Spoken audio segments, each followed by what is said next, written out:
ಒಂದ್ ತಿಂಗಳಿಂದ ರಾಮಾಯಣ ನಮ್ಮ ಕಾವೇರಿ ವಿಚಾರವಾಗಿ ನಮ್ಮಲ್ಲಿ ನಡೀತಾ ಇರುವಂತದ್ದು ಜಲಯುದ್ಧ ಆಗ್ತಾ ಇದೆ.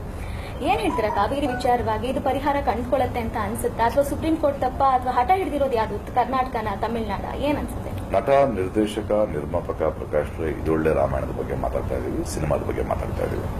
ರಾಜಕೀಯ ಅದು ದೊಡ್ಡ ವಿಷಯ, ಅದು ಬೇರೆ ವಿಷಯ.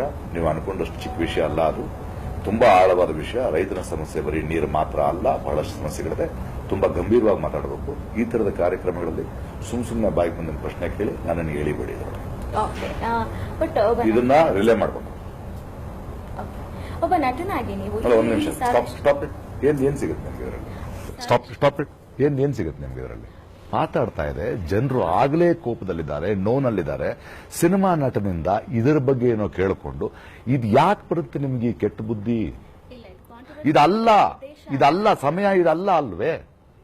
ನೀವು ಇದಲ್ಲ ಅಲ್ವೇ ಸಮಯ? ದಯವಿಟ್ಟು ನೀವು ಜವಾಬ್ದಾರಿಯಿಂದ ಇರಬೇಕು. ಇದನ್ನ ನೀವು ರೆಕಾರ್ಡ್ ಮಾಡಿ ಹೇಳಬೇಕು ಜನಕ್ಕೆ.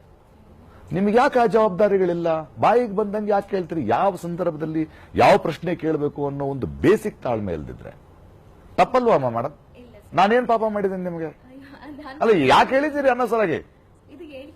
ಯಾಕೆ ಉದ್ದೇಶ ಅಲ್ದಿದ್ರೆ ಯಾಕೆ ಆ ಪ್ರಶ್ನೆ ಯಾಕೆ ಬಂತು ಇದೊಳ್ಳೆ ರಾಮಾಯಣದ ಮೀಟಿಂಗ್ ನಲ್ಲಿ?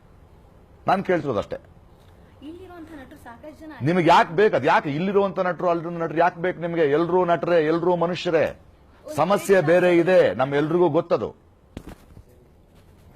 ಯಾವ ಚಾನೆಲ್ ಇದು? Never come to me again. Controversy ಬೇಕಾ ನಿಮಗೆ? ಮಾಡ್ತೀನಿ ಕಾಂಟ್ರವರ್ಸಿ. ಆಗ್ತದೆ